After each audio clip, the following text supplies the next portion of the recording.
അത്രമാത്രം വേദനകളായിരുന്നു. അതും എന്നെ വിട്ടു മാറി. അതെനിക്കൊരു വലിയ സന്തോഷമാണ്. കരയാനായിട്ട് എൻ്റെ ഉള്ളിൽ കിടന്ന ഭാരങ്ങളെല്ലാം പുറത്തു പോയ പോലെ തോന്നിയത്. എൻ്റെ മനസ്സും അങ്ങ് ഫ്രീ ആയി. എനിക്ക് വലിയൊരു അനുഭവമായിരുന്നത്. എനിക്കിപ്പോൾ ഒന്നിനും ഒരു ടെൻഷനില്ല. എൻ്റെ പഴയ അവസ്ഥ മാറി. വരുന്തോറും പിന്നെയും പിന്നെയും വരാനുള്ള ആ ഭയങ്കര ആഗ്രഹം.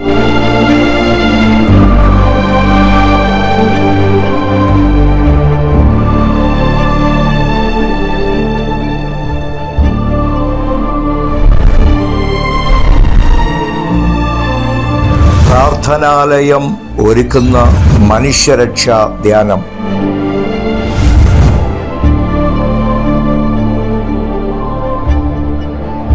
എനിക്ക് വല്ലാത്ത ശരീരത്തിന് ബുദ്ധിമുട്ടുകളൊക്കെ ഉണ്ടായിരുന്നു. പക്ഷേ ഇതൊരു വലിയ കൈ എന്നെ ഇങ്ങനെ മുഴുവനായിട്ട് ആ ശക്തി എൻ്റെ ദേഹത്തോട്ട് ഇറങ്ങുന്നുണ്ടായിരുന്നു. ഇത്രയും നാളും മനസ്സിൽ ഒരു സ്റ്റോണി ഹാർട്ട് പോലെ ഇരിക്കുമായിരുന്നു. അതങ്ങോട്ട് പെട്ടെന്ന് അലിഞ്ഞൊരു ഫ്ലഷ് ഹാർട്ട് പോലെയായി. അന്നേരമാണ് എനിക്ക് കരയാനായിട്ട് എൻ്റെ ഉള്ളിൽ കിടന്ന ഭാരങ്ങളെല്ലാം പുറത്തു പോയ പോലെ.